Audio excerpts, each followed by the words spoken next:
like, komen, dan subscribe channel ini agar Aksi Mania lebih banyak mengetahui program atau informasi lain yang kami berikan.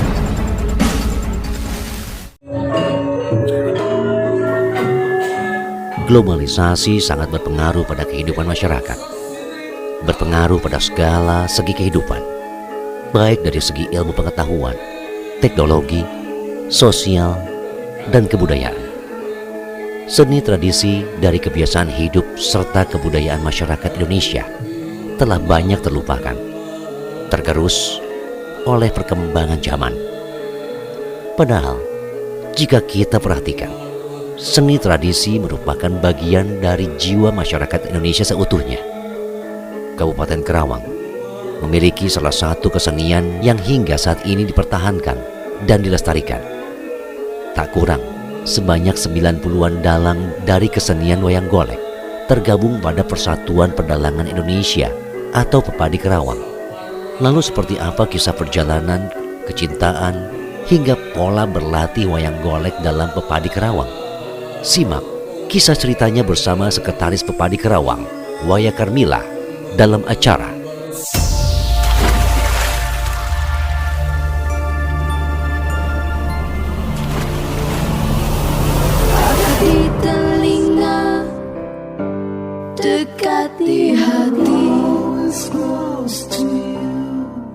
Halo Aksi Mania, kembali lagi di channel Aksi Radio. Dan seperti biasa, kita akan berbincang-bincang dengan narasumber kita di studio. Dan siapakah narasumber kita? Langsung saja kita sambut. Ya, Aksi Mania, hari ini saya ditemani oleh Golek Dasamuka katanya. Saya juga nggak tahu. Yang lebih tahu ada di sebelah saya.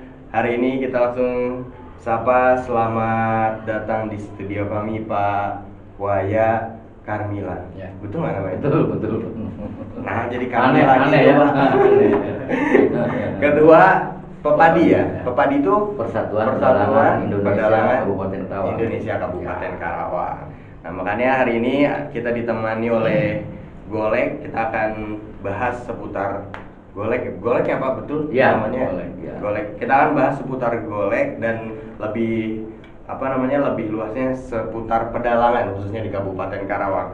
Ini karakter apa ini Pak? Karakter Rahwana yaitu seorang raja, raja yang angkara murka yang ingin menikahi Dewi Sinta. Dewi Sinta itu istrinya Prabu Rama. Yang ini yang diculik oleh Rahwana ini atau Dasamuka ini. Nah, kalau Golek itu kan masing-masing figur, masing-masing karakter kan punya ciri khas masing-masing ya, dari mulai suaranya, terus kemudian cara memainkannya juga mungkin ada perbedaan. Kalau Golek Dasamuka ini itu menonjol dengan halangnya. Halang itu dalam bahasa Indonesia itu nyanyi. Nah, nanti yang akan kita lombakan di tahun ini dalam rangka HUT Karawang yang ke-388 itu ada yang namanya lomba kakawin dan halang Rahwana yang ini. Ini berarti ya karakter yang ini yang akan kita lombakan. Nah, tapi Pak Wai sendiri bisa nggak Pak? Ya sedikit mah. Ini karakter yang ini Karawangan nanti. Ini yang biasanya dalam yang soal di Karawang itu pada Cep Supriyadi, supaya yang ini nanti akan lupa seperti ini. Ya. Biar aku ketua Persatuan Pedalangan. Nanti saya tes Pak Waya ya. Kita simpen dulu. Sini aja boleh. Boleh kan naon ya? Naon. Oke. Nah, sebelum kita nanti kita lihat Pak Waya untuk memainkan karakter dari Dasamuka ini, betul nggak Pak? Ya. Nah, kita mau bincang-bincang dulu seputar pedalangan di Kabupaten Karawang. Ini kan era milenial, ya. Kita juga udah mulai rasa-rasanya sangat jarang sekali, khususnya kaum milenial, anak-anak muda juga yang mau peduli lah sama pewayangan, sama pedalangan. Nah, di Karawang sendiri gimana? Masih ada nggak sih minat ke arah kayak pedalangan kayak gini? Justru di Karawang sendiri salah satu pilot project bagi Jawa Barat ya. Jawa Barat Karawang ini satu-satunya kabupaten yang eksis di dalam pewayangan wayang golek khususnya. terbukti dengan regenerasi kita banyak. Dalam remaja itu di kita ini ada 31 yang regenerasi dalam remaja ya, di usia 15 sampai 25 tahun itu ada 31 orang. Kemudian dalam bocah itu dalam anak-anak itu ada 7 orang. Ya, kita juga pernah juara nasional kemarin 2020 itu dalam remaja. Artinya jumlah dalang segitu untuk di paling Karawang banyak, itu paling banyak. Kita punya Jawa Barat. 92 dalang seluruhnya. 92 dalang. Jadi dari anak yang remaja itu terus dengan anak-anak ya, sampai yang kemudian sudah yang dewasa, kemudian ya. udah sepuh. Hmm. Gitu. Berarti 72 orang. 92 92 orang. yang Itu terdata, ya. terdata, ada di data. Dan mungkin ada juga yang sudah sepuh yang ya, tidak terdata itu mungkin lebih banyak lagi ya, Pak ya. Nah, untuk di Karawang sendiri, apalagi ini kan situasi pandemi, Pak. Ada nggak sih event-event pewayangan atau event-event yang melibatkan para pedalang-pedalang ini secara rutin yang terus berjalan? Kalau latihan mah itu kita suka minimal sebulan sekali atau seminggu sekali. Yang sekarang kita lakukan itu seminggu sekali di Sanggar. Kita yang sekarang lagi ini di tingkat Sanggar. Sanggar Tumaritis yang ada di Kecamatan Telagasari itu di dalam Hujan Mekar. Kemudian kedua Sanggar Gentramana yang di Klub Jambe Timur dan Sanggar Cinta Pemara 3 di Karawang Barat. Nah itu anak-anak itu sudah remaja yang animo ke menjadi dalang wayang golek, yaitu latihannya di situ.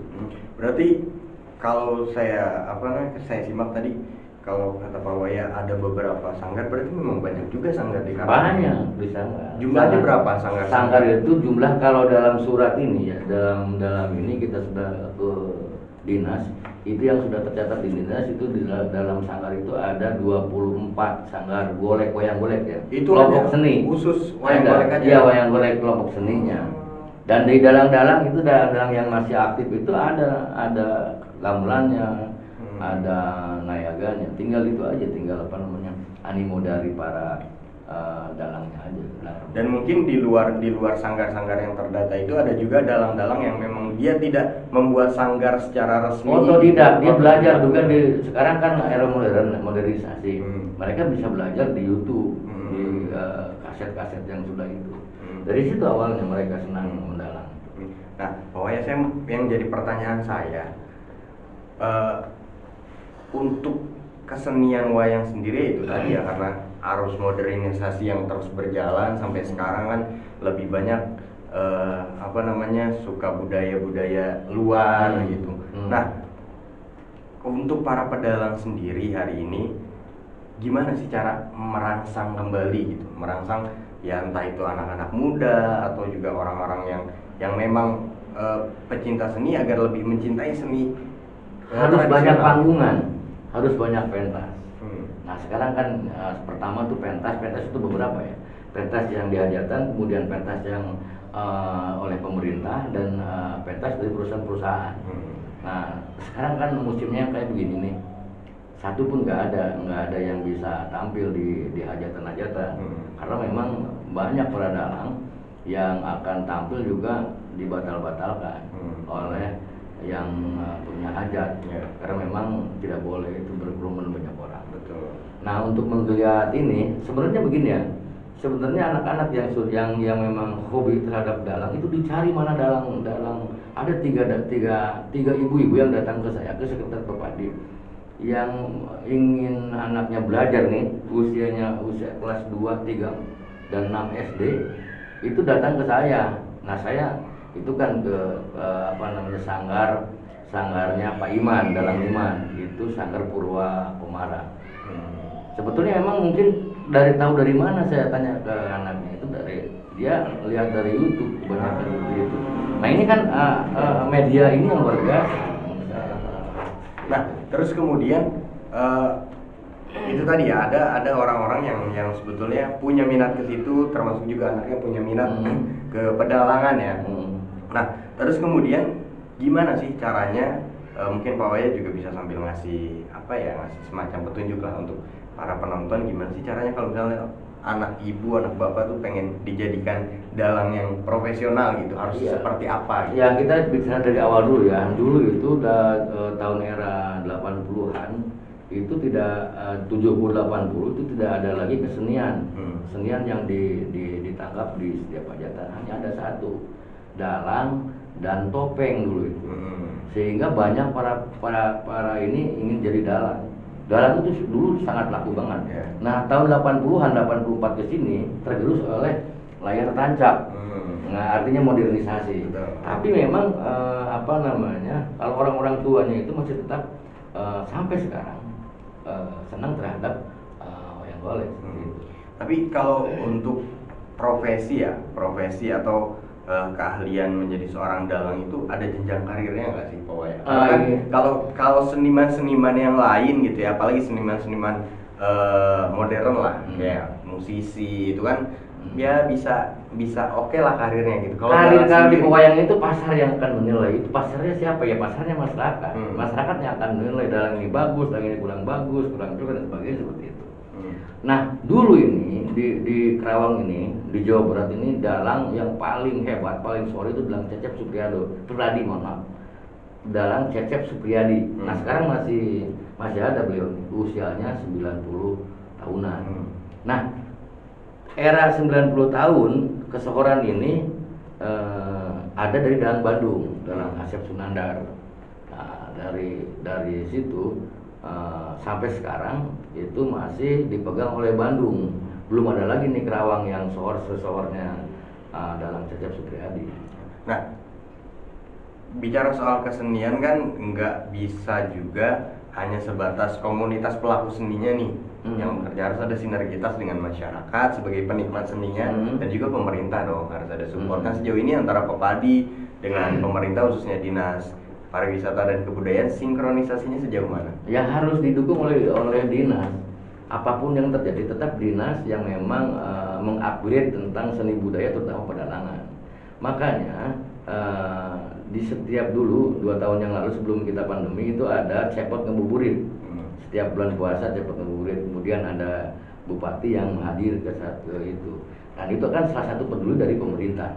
Nah, pemerintah itu tidak akan pemerintah itu tidak akan mensupport kalau para dalangnya tidak sowan atau tidak memperlihatkan tentang kepiawaian atau tentang keberadaannya wayang golek atau dalangnya di Kabupaten Kerawang. Nah, kemudian setelah itu baru disupport oleh pemerintah. Seperti apa itu? Nah, kemudian satu-satunya media informasi yang memang diserap oleh masyarakat adalah ini, wayang golek. Karena memang wayang golek itu banyak karakter. Ada karakter wajah, ada karakter raja, ada karakter raja, kemudian ada karakter rakyat, kemudian ada karakter punakawan. Itu di masyarakat itu seperti itu. Dan termasuk juga golek ini kan sering juga ya kalau saya lihat kan seperti dia membahas satu isu, satu persoalan itu. Atau juga informasi ya. Iya, alat kritik juga oleh peradaban itu sebenarnya itu. Bergantung dalangnya berani atau enggak mau mengkritik pemerintah itu seperti itu. Nah, terus event terdekat ini di situasi pandemi masih bisa nggak sih bikin event? Nah, justru kita nih Pepadi khususnya Persatuan Pedalang Indonesia Kabupaten Kerawang itu kita akan mengadakan event. Eventnya sederhana untuk para dalang remaja terutama. Kita nih akan mengadakan event yang namanya Kakawen dan Haluang Rahwana. Kakawen adalah sebuah syair atau lagu yang sebelum pagelaran dimulai. Kalau Haluang Rahwana adalah haluang yang golek yang ini nih, yang Rahwana ini. Coba sambil dipraktekkan. Ini kan karakter yang yang seorang raja dialungkan di Wirja. Ini cerita pewayangan itu ada 3. Satu Babad Lokapala, kemudian kedua Ramayana, dan yang ketiga adalah Mahabharata. Nah, ini adalah cerita Ramayana. Ini karakter wayang yang sering dipergunakan oleh Pak Cecep Supriyadi ketika keluar karakter ini sangat diminati oleh banyak kalangan terutama di Kerawang. Nah, ini kan seperti itu. saya kan bukan dalang lah gitu ya. Artinya saya dipaksa untuk bisa minimal tahu lah ya. Iya, Seperti betul, apa betul. gitu. Sebenarnya bukan dalang, dipaksa tuh. Ini kan raja yang bengis, yang suka kalau dalam bahasa sentak. Iya.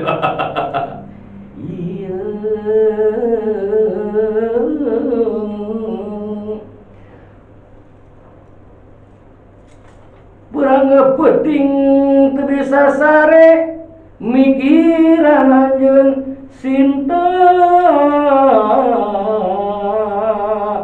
dulur lapur baraya beak gelis. Nah, seperti itu. Nah, ini hal yang dinyanyikan oleh Dalang itu luar biasa. Gitu. Jadi memang ya, kamu saya ini mah seperti itulah kira-kira ya. Kalau wayang itu memang dia karena banyak ya karakternya, dia figur-figurnya banyak, jadi apa ya, mengharuskan dalang itu kayaknya jadi dalang tuh nggak mudah gitu ya. Nggak mudah. Ya. Saya latihan dalang nggak bisa itu. Beda sama anak-anak improvisasinya luar biasa. Dalam remaja terutama. Dia pandai menirukan suara para dalang yang sudah senior. Ya. Dan kalau bahkan sekelas film sekalipun kan ya figur yang nyata gitu, yang satu orang memerankan ya satu figur gitu. Yeah. Sedangkan dalang kan dia harus bisa memainkan semua peran yang ada. Semua peran, semua karakter wayang. Gitu, karakter wayang golek seperti itu. Totalnya ada berapa sih figur dalam pewayangan? Figur dalang itu ya macam-macam ya. Kalau dalam satu dalang yang dibawa tuh sekitar 100 wayang golek. Nah, yang ada biasa kan di depan itu. Betul. Kemudian ada juga wayang punakawan dan wayang golek buta namanya, seperti itu. Artinya buta ini adalah raja-raja jin lah, seperti itu. Dikarakterkan seperti itu. Biasanya buta itu pemerannya sebagai antagonis. Nah, terus kemudian yang saya tahu nanggap golek ya. Nanggap golek itu mahal. Nah, itulah. Justru sekarang animo masyarakat sebetulnya seneng nonton wayang golek. Tapi yang nanggapnya, orang yang nanggap golek ini karena memang ya minimal kan 10 juta. Betul. Yang paling murah itu 10 juta karena memang pertama nayaganya banyak, kemudian panggungnya juga harus gede. Gitu. Dan yang mahal itu adalah pengetahuan si dalangnya. Dalangnya sendiri, bergantung. Kita ini ada pantai-pantai dalang. Ya, itu dalang yang artinya dalang yang bisa ya katakanlah murah atau mahal bergantung dari dalangnya tersebut. Karena memang dalang yang terkenal di Kerawang ada beberapa dalang yang terkenal di daerah Kerawang sendiri. Iya, tapi memang terkenal ataupun tidak terlalu terkenal ya tetap aja mahal. Dibandingkan dengan seni modern ya. Betul. Seni modern cuma katakanlah kita di hajatan atau di pentas-pentas lainnya timbang 3 atau 4 orang udah jadi. Nayaganya atau pemain musik. Kalau dalang kan minimal 15 orang. Betul. Belum catriknya kan seperti itu. Minimal 20 orang. Ya. Baru. Jadi itulah yang membuat golek itu mahal. Golek itu mahal. Dan yang selain itu juga karena memang kan kesenian tradisional itu cenderung mahal ya rata-rata ya. Rata-rata mahal. Hampir semua kesenian tradisional itu mahal. Jaipongan, kemudian topeng banjet, wayang golek itu rata-rata mahal. Karena mungkin kalau kesenian sekarang kan sudah banyak yang otomatis lah ya, bisa pakai komputer, bisa record dan lain sebagainya. Cuma kan kesenian tradisional kan harus betul-betul murni. Betul. Menjaga keaslian yang sulit. Nah, ngomong-ngomong soal golek itu seni yang mahal untuk sekolahnya, untuk belajarnya, khususnya untuk menjadi seorang dalang, datang ke sanggar itu mahal juga nggak sih? Bergantung ya, kalau kita nih ada bergantung dari sanggar tersebut. Biasanya kan kalau di sanggar itu kursus lah namanya ya, kursus dalang itu tidak perlu setiap hari, seminggu 2 kali kita ambil Sabtu Minggu hari liburnya anak-anak ke sekolah gitu. Nah, ngomong-ngomong tadi Pak Waya bilang Karawang ini adalah pilot project khususnya Jawa Barat untuk kesenian ini. Ada nggak sih target dari Pak Badi sendiri, mungkin kerjasama dengan pemerintah daerah untuk membuat semacam kampus atau sekolah khusus untuk pedalangan yang nanti yang apa namanya tenaga pengajarnya mungkin para dalang-dalang yang udah profesional? Nah itu kita sudah memikirkan bukan kampusnya, kita nih akan apa namanya ekstrakurikuler dulu dari SD, SMP dan tingkat SLTA. Kita akan membuat sebuah program, akan sinergitas dengan pemerintah daerah Kabupaten Karawang, khususnya Dinas Pendidikan. Kita ingin memasukkan tentang ekstrakurikuler seni tradisional, khususnya wayang golek. Dan memang dalang-dalang remaja juga bisa mentransfer ilmunya ke teman-teman yang belum ini. Ada salah satu dalang kita nih, usianya 16-17 tahun, yang jadi juara nasional kemarin 2020. Itu ditandingkan dengan dalang-dalang dari Jawa, dari kita yang juara satunya Karawang. Nah, untuk berarti secara minat, secara potensi sebetulnya luar biasa ya Karawang ini, baik itu usia anak, usia remaja itu sebetulnya ada potensi itu ya. Ada. Dan tinggal ya pintar-pintarnya Pepadi sama pemerintah untuk terus menggali. Pintar-pintarnya organisasi mengemas, mengelola sinergitas dengan pemerintah. Sebetulnya pemerintah itu mensupport terus. Selagi memang organisasi seni tradisional itu care terhadap pemerintah itu sendiri, gitu. Jadi yang penting ada kekuatan yang sering sowan lah, sering apa namanya datang ke kantor dinas. Kantor dinas itu pegawai yang ditempatkan oleh pemerintah sewaktu-waktu akan dipindah tugaskan. Kalau dalangnya mendalang itu juga, gitu. Nah, bagaimana supaya sinergitas khususnya pedalangan, ya berarti kita harus sering ke kantor dinas Perusahaan Kebudayaan. Ternyata kantor dinas Perusahaan Kebudayaan itu care sekali terhadap seni tradisi. Dan memang bupatinya sekarang memang care terhadap seni tradisional, gitu. Dan iya. Apa ya, masyarakat sepertinya sudah sangat haus ya dengan kesenian, dengan pertunjukan. Itu kan sesuatu yang rasanya sangat sulit sekali hari ini didapatkan gitu. Ternyata saya kemarin ada membuat latihan dalang ada untuk konten apa namanya untuk lomba. Banyak yang mau hadir, terutama nih orang tuanya. Saya larang nggak boleh berkerumun, gitu.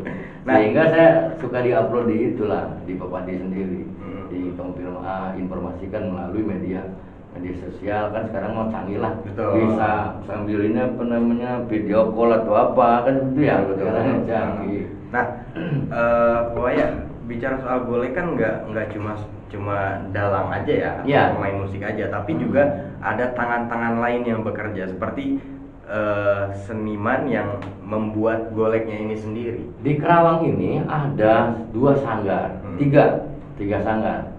Itu sanggar yang membuat wayang golek. Bahkan sanggar ini bukan saja mau dikonsumsi oleh para dalang yang ada di Karawang. Ini Bandung juga, dari para dalang Bandung juga memesan di Karawang, Bandung, Bogor, Bekasi. Ada juga yang pernah ke luar negeri, itu orang Thailand pernah memesan golek di kita nih, karena memang ada suka diupload itu memesan ke kita. Harganya berapa sih satu karakter? Nah, ini satu karakter ini Darang Rahwana ini 2 juta Pak. 2 juta rupiah, karena memang tingkat kesulitannya seperti apa ini. Ini ngecat ini itu nggak sekali. 3 kali Pak ngecat ini sehingga sampai ini bening ini erang seperti ini. Apalagi yang ininya nih. Ini 2 juta nih. Gitu.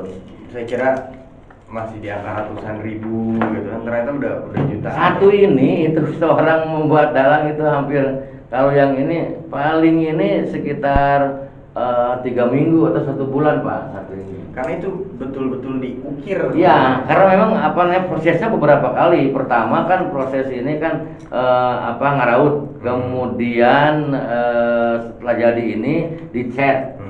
Ngecat beberapa kali karena ini ada yang bening kayak gini, kemudian proses ini pembuatan baju.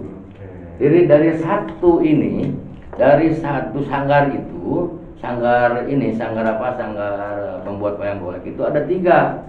Pertama kerajinan yang membuat ininya, bahan mentahnya, kemudian ngecatnya, kemudian bajunya itu beda-beda orang. Gitu Pak. Karena memang nggak mudah itu ya. Nggak mudah. Gitu. Dan semua harus dikerjakan betul-betul dengan tangan. Kemarin kita disupport juga oleh Provinsi Jawa Barat, dapat walaupun nggak ini dapat bantuan juga nih, ada Sanggar Dewa Runci support ke kita, dan hadiahnya kita ngirimkan 2 karakter golek ke situ. Oke. Nah, Pak Waya gimana sih caranya kalau ada pemirsa yang menonton nih video kita, aduh saya pengen jadiin anak saya dalang, apa harus datang ke Disparbud atau ke Sanggar atau bisa lewat ke Padi? Langsung aja ke di kantor Disparbud juga boleh kalau ini. Kemudian langsung ke Sanggar-sanggar sudah saya sebutkan tadi. Itu ada di di Facebooknya Bupadi ada, Pak. Saya sudah semua upload di situ. Bisa komunikasi ya, ada nomor-nomor yang harus dihubungi, ada para dalang juga nomor-nomornya. Oke. Pak Waya, terima kasih banyak sudah membuka wawasan saya soal kesenian tradisional wayang golek, dan juga mudah-mudahan Pak Waya bersama teman-teman dalang khususnya di Kabupaten Karawang terus maju dan tetap semangat berkarya, Pak. Menjaga keaslian, kemurnian dan juga kualitas kesenian tradisional kita. Terima kasih banyak Pak Waya, dan Arsimania juga terima kasih sudah bergabung di video ini. Jangan lupa untuk like, komen, dan share video ini sebanyak-banyaknya. Saya Muhammad Ali undur diri, terima kasih dan sampai jumpa. Radio siaran sosial dan niaga, akrab di telinga, dekat di hati.